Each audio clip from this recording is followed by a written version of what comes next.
പാലപ്പിള്ളിയിൽ ജനവാസ മേഖലയിൽ വീണ്ടും കാട്ടാനകൾ ഇറങ്ങി. കാട്ടാന ശല്യത്തിന് ശാശ്വത പരിഹാരം കാണണമെന്ന് പ്രദേശവാസികൾ. പാലപ്പിള്ളി മേഖലയിൽ 75ഓളം ആനകളാണ് വിവിധയിടങ്ങളിലായി തമ്പടിച്ചിരിക്കുന്നത്. കാരിക്കുളം, പത്തുകുളങ്ങര, പിള്ളത്തോട്, എലിക്കോട് എന്നിവിടങ്ങളിലാണ് കാട്ടാനക്കൂട്ടം ഇറങ്ങിയിരിക്കുന്നത്.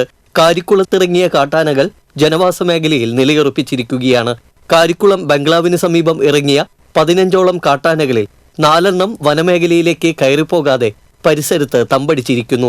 ആനകളെ കാടുകയറ്റാൻ നാട്ടുകാരും വനപാലകരും ശ്രമിക്കുന്നുണ്ടെങ്കിലും ആനകൾ ജനവാസ മേഖലയിൽ തുടരുകയാണ്. പിള്ളത്തോട് പാലത്തിന് സമീപവും കാട്ടാനക്കൂട്ടം ഇറങ്ങിയിരുന്നു. ആനക്കൂട്ടം റോഡ് മുറിച്ചു കടന്നാണ് തൊട്ടടുത്തെ റബ്ബർ തോട്ടത്തിലേക്ക് പോയത്. 2 കൂട്ടങ്ങളിലായി 17 ആനകളാണ് പിള്ളത്തോട് ഭാഗത്തെ തോട്ടങ്ങളിലുള്ളത്. ആനകളെ കണ്ട് വഴിയാത്രക്കാരും വാഹനയാത്രികരും റോഡിൽ കുടുങ്ങി. പത്തുകുളങ്ങരയിലും കാട്ടാനക്കൂട്ടം ഇറങ്ങി ഭീതി പരത്തിയിരുന്നു. രാത്രി ഇറങ്ങുന്ന കാട്ടാനകൾ പുലർച്ചെ വരെ പലയിടങ്ങളിലും നിലയുറപ്പിച്ച് കൃഷിനാശം വരുത്തിയാണ് റബ്ബർ തോട്ടങ്ങളിലും വനമേഖലയിലും തമ്പടിക്കുന്നത്. മേഖലയിൽ കാട്ടാനകൾ ഇറങ്ങുന്നത് പതിവായതോടെ വനപാലകർ ഇടപെട്ട് ആനശല്യത്തിന് ശാശ്വത പരിഹാരം കാണണമെന്ന് നാട്ടുകാർ ആവശ്യപ്പെട്ടു. TC വിനോസ്, പുതുക്കാട്.